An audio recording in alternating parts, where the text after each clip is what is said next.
Hi, I'm Randy Reed, editor of Design Enlighten Magazine, and we are here at the IALD Enlighten Americas conference near San Diego, and I am joined by Noor Traboulsi and Gabriella Grullon.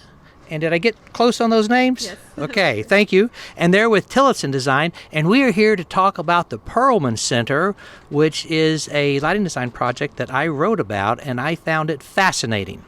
So, tell our audience a little bit about the job. So, the project is in the World Trade Center complex, and it is essentially a glowing cube of light. And so we were tasked with something really difficult because it is a multi-story building that we're backlighting from a corridor through pendants. So it is very complex. I would urge people to read about it in your article because it was very good to explaining the project, but it was just a wonderful experience, and we had to be very careful with just the brightness of it and integrated it into the context, which is so charged. So it was. Well, I found it fascinating about the translucent marble. Tell our audience a little bit how that worked. So Rex, the architect, they actually went to a query in Portugal. They went through a lot of queries, and they the final one was in Portugal, yes. Right? So and I don't know if there's an image of that in your article, but you see there's a huge cube, and then they divided it.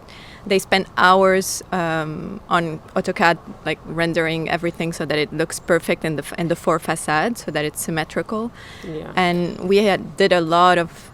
We wanted to see it early on, but we didn't get a chance to see it early on. So we really did a lot of assumption for the translucency of the stone. But eventually, when we did get a mock-up and saw it, that's when we started kind of studying it deeper. You want to add? No, it was just, as Noor said, a lot of assumptions.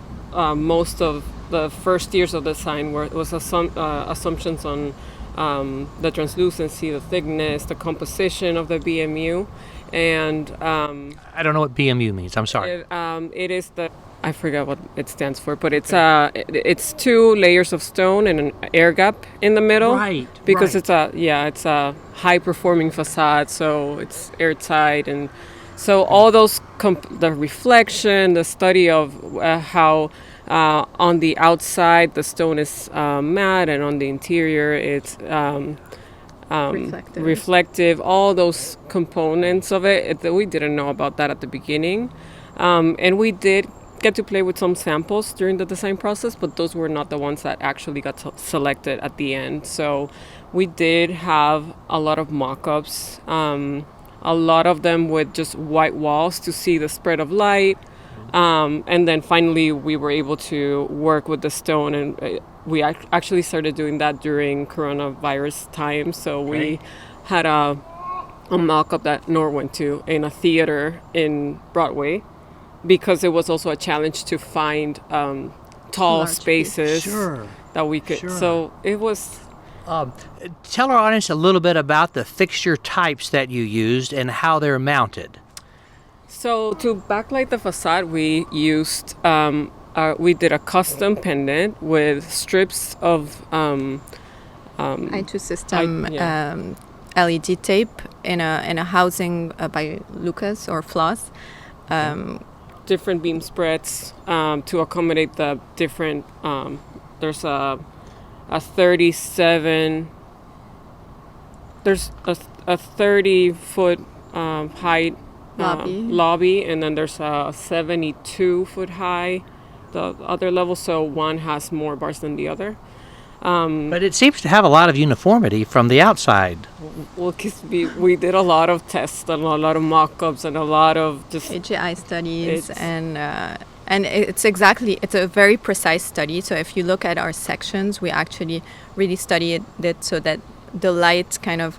If it's 1 degree that varies, it will make a big difference. So we really wanted the light to be perfectly on the facade. And the challenge was how to do it evenly on both levels since they have different heights, but also we had slab edges in between, so we had to find another solution for that. So we have another tape, also by I2 system, at the slab edge.